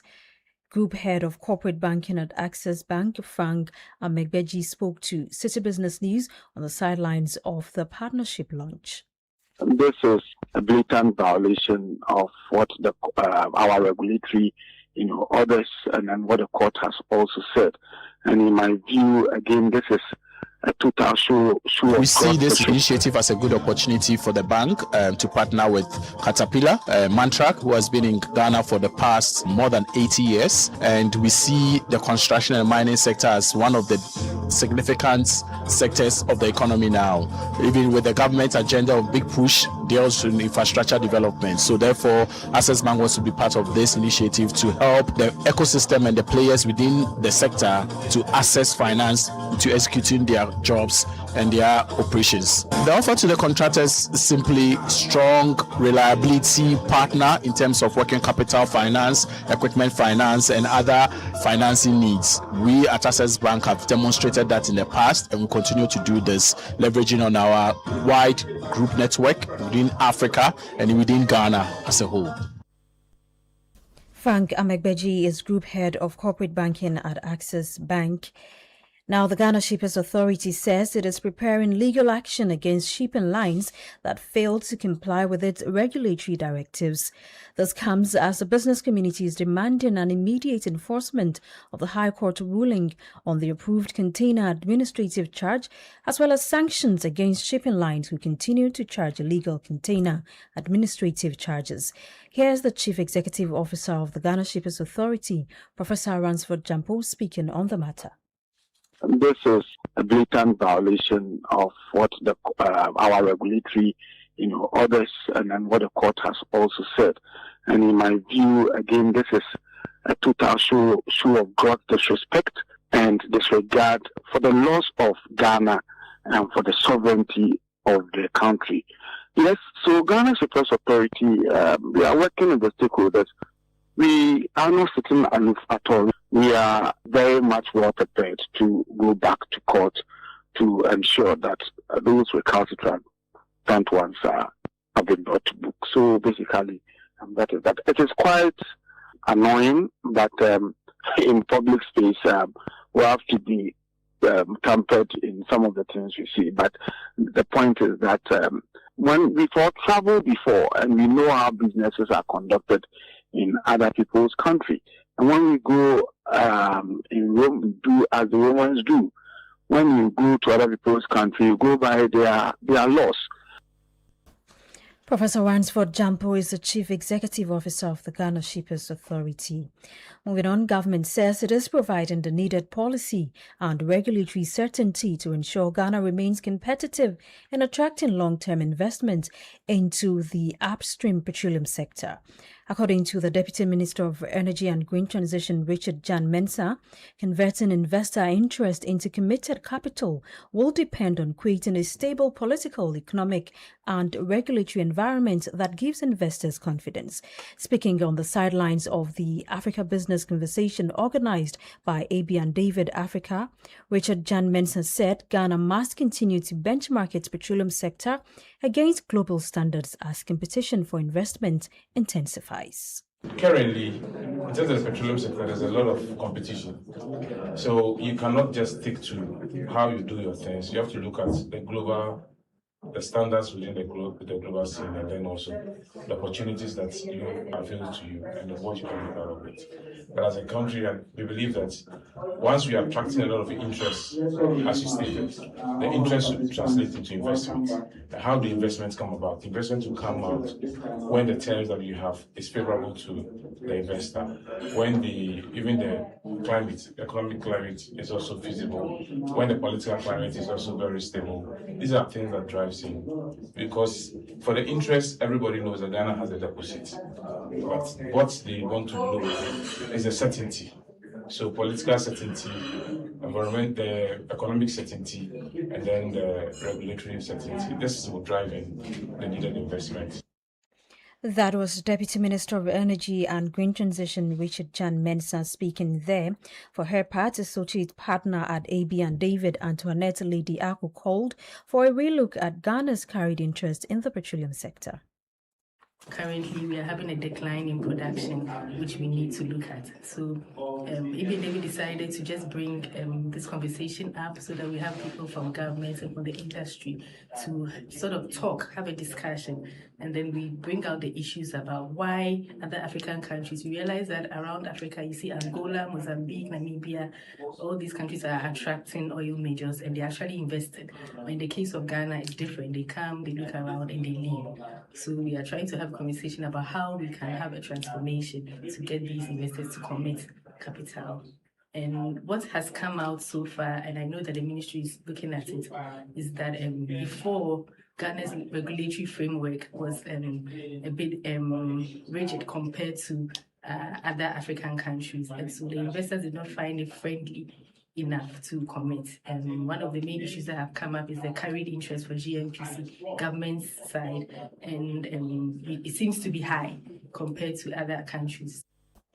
That was an associated partner at AB and David, Antoinette Lady Aku, speaking there.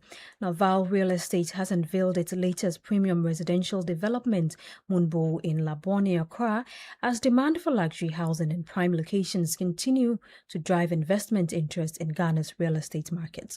The project is positioned to cater for a growing segment of buyers seeking modern living spaces that combine comfort, convenience, and exclusivity. Speaking to the media on the sidelines of the launch, head of sales at Avle Real Estate Ghana, Nazir Ahmad, said the development reflects the company's commitment to delivering high-quality residential solutions that meet the evolving expectations of Ghana's property market.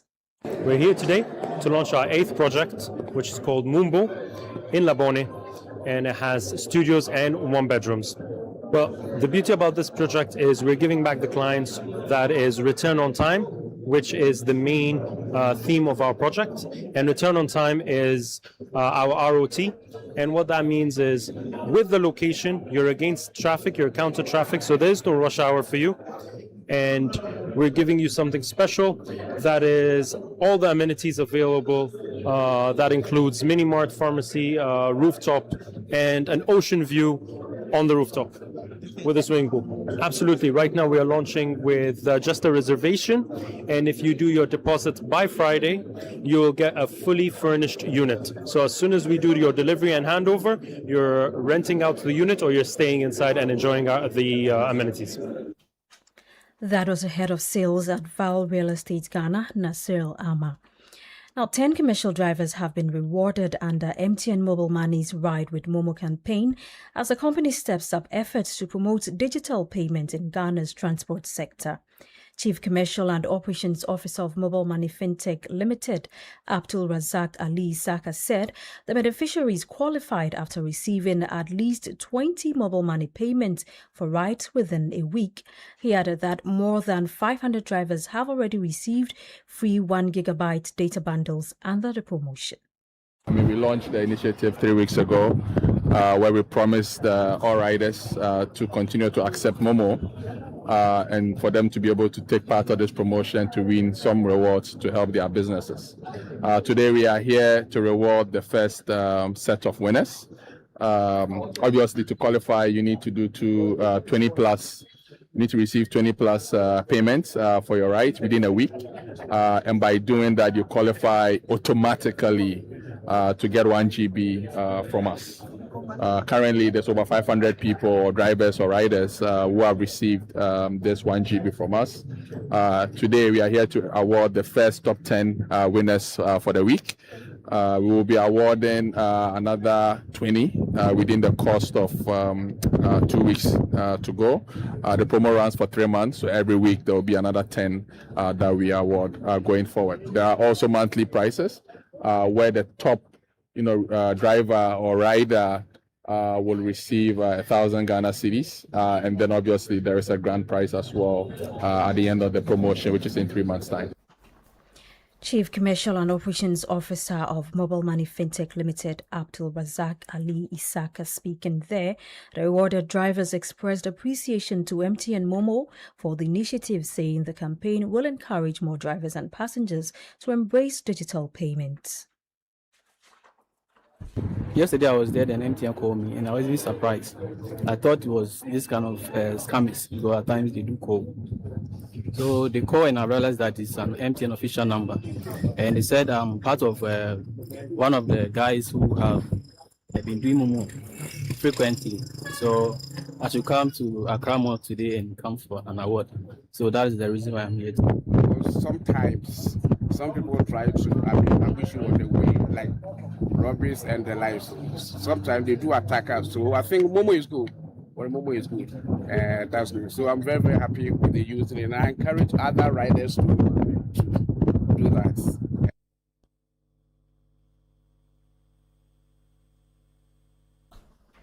Those were some winners of MTN Mobile Money's Ride with Momo campaign speaking there. And that's it for City Business News on Eyewitness News. We have more business-related stories on our website, citynewsroom.com. I'm Nashika Caesar. Many thanks for listening. Introducing Ghana's leading pay-as-you-copy photocopier leasing company. Lease an A4, A3, heavy-duty or production machine and pay for only the copies made, or design your own payment plan. Simple and tietia. That's not all. Incredibly, toners, repairs, maintenance, follow-me printing, centralized tracking all come free of charge. Remember, financial prudence is the name of the game. Folks, forget about the expensive gimmicks and be smart. Join the hundreds of satisfied clients across all the 16 regions and every sector of the economy and save over 60% of your printing costs. Visit us at www.valexlease.com or call 0244-644048. Be prudent and lease a copier. Terms and conditions apply. Valex Lease is a wholly owned Ghanaian company. Valex Lease, affordable document management solutions. Enterprise Blue FM. Enterprise Blue FM, the bus. It's DJ E on Enterprise Blue FM. Guys, after the heavy rains this week, we are looking for the calmest person in Ghana. Who's the most chill person you know right now? Let's go. DJ, it has to be Mansa. Look, the flood entered her house and completely submerged her car. Next thing I see on her WhatsApp status, she's smiling and sipping tea on her balcony. Like me, I'll be crying, but she's totally relaxed. DJE, it's true. Mansa's home and car are destroyed, but this girl is not stressing at all. She just tells us everything is under control. Hey, Mansa, how? Wow, Mansa, we need your secret too. They say Entoa, but when unexpected floods strike, we've got you covered. At Enterprise Insurance, with over 100 years of experience, we say whether it's home, motor, travel, or insurance for your business, Entoa, if it happens, chill. Enterprise, your advantage.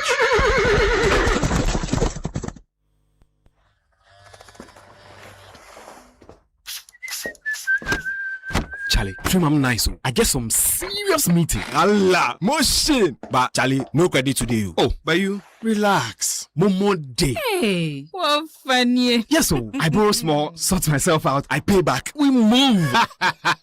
Sport day.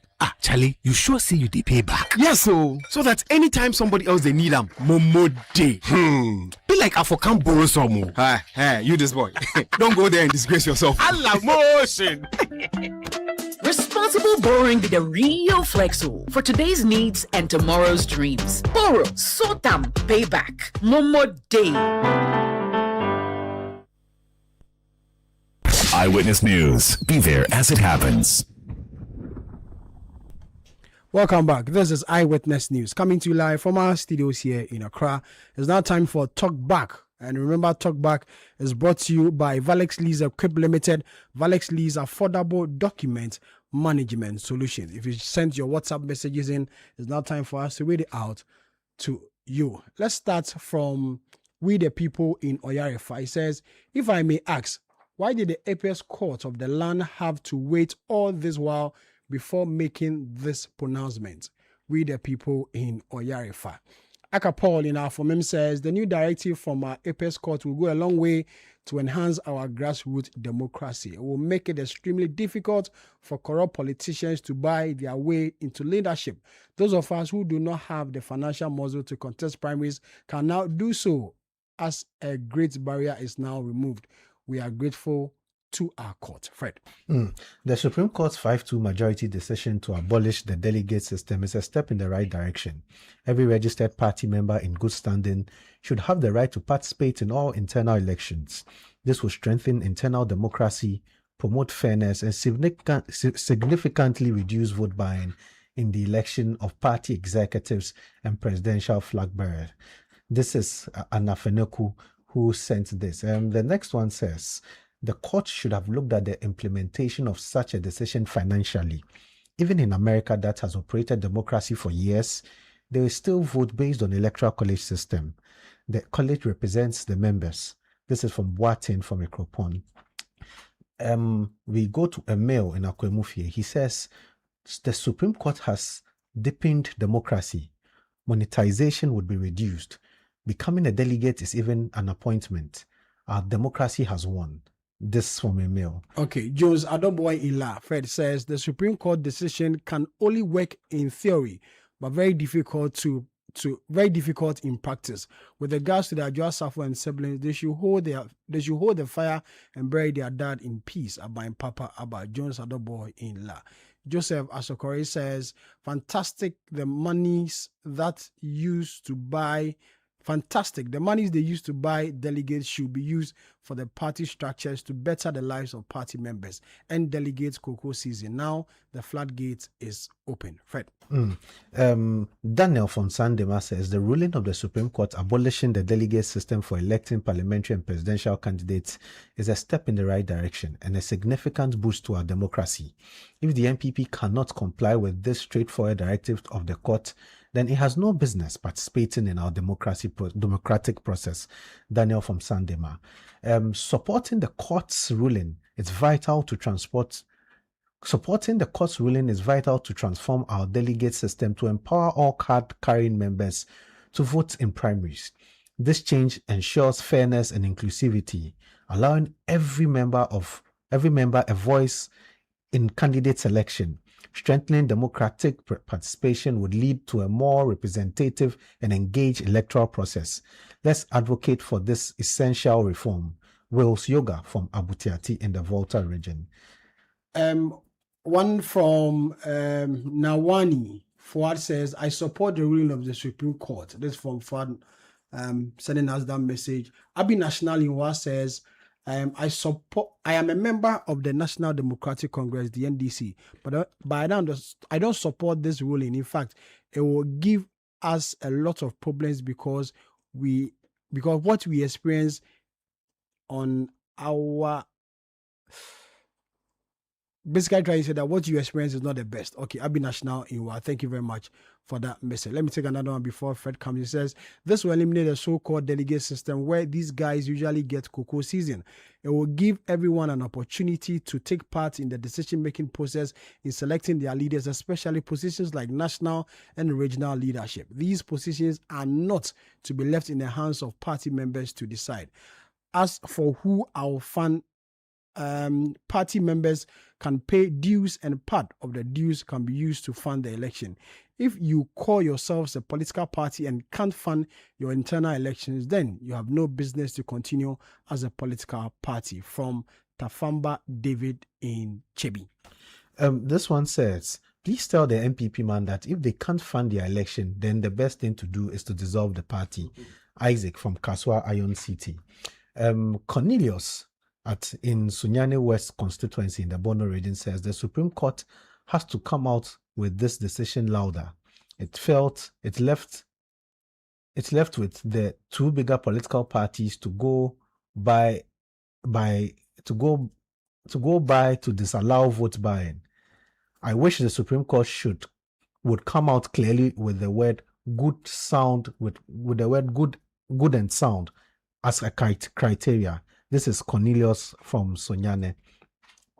We go to Sir Obama from Pokwase. He says, When will Martin Kpebu stop personalizing the OSP and get serious?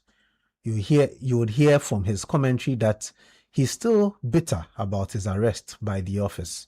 You guys will do us good if you stop giving him the platform.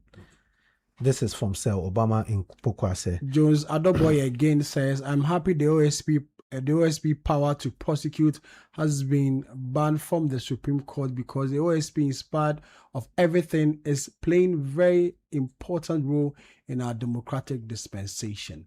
Another one says, this is from Charles in Tema, Community 2.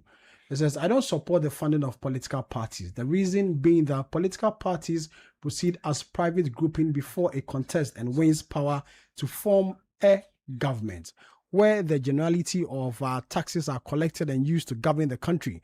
By opening the box to the political parties, it will allow any Tom, Dick, and Harry political groupings to constitute themselves as a political party just to take funds from the state, which eventually will put a strain on the public purse. This notion should be mute. Fred. I agree with Dr. Otri, 95% in his analysis. The Supreme Court's ruling to abolish the delegate system is very much problematic. I personally contested the constituency election of the NDC as an aspiring PC in 2015. What happened? I can only say it's more crazy in monetary terms than the delegate system. It created what I would call community and individual selling and buying votes. You have to do the do for the chiefs at the community level, as well as satisfying individuals. Sami, if you don't have money, don't flex it, or else you'll be flashed into a perpetual pit of oblivion, politically and financially. This is Kwame from this conversation has come up a number of times about the kind of money influencing our internal elections. You think this ruling can help in any way? Sami, what I think this decision would do, if implemented properly, is that it's going to reduce the level of vote buying. But it's not going to eliminate it. It's going to reduce the level of vote buying. But I am concerned about one thing. What I'm concerned about is that how do they finance their elections? Especially if the state does not or would not step in. How would they finance it? If the party is expected to raise funds, this is what is going to happen. They are going to get their party members to pay their dues on time. If they don't, the burden is going to be on the people who want to contest for elections in the party. So what will happen? There's a likelihood of raising the fees charged by the parties for candidates to pick forms and also file. In the last election, if I'm not mistaken, some of the parties were charging as much as 100,000 CDs, 200,000 CDs per candidate in the presidential elections. Can you imagine if the state doesn't intervene and party members or the dues paid by party members are not enough to run a party? What is going to happen is that you are going to get a lot more, a substantive increase in these fees, and it's going to end up affecting people who would not have the resources to contest. And have the desire to contest, who will not have the resources and want to contest. Because, for example, if today we decide to put a 500,000 CD amount as fees for you to go and contest a parliamentary seat, I don't have that amount. I don't pay. So you have to go as an independent party instead of joining the PPP or joining the PNC or CPP or NPP or NDC. That's very difficult. So I think that this Supreme Court decision is a good decision in dealing with vote buying and vote influencing. But then we need to go further as a country, as a people, to now discuss the financing of political parties, how political parties are financed, where should the state intervene? These conversations would need to be had. Unfortunately or fortunately, we are in a process of a constitutional review. But this process has already begun before the court made this decision. The white paper, we are told, would be released tomorrow. Would it be included? I don't think so, because I'm not sure whether the committee really raised this concerns of political party financing by the state. If it didn't, then we would be at a point where we would have to leave the political parties to find money to fund themselves and fund these elections, and that would be very difficult.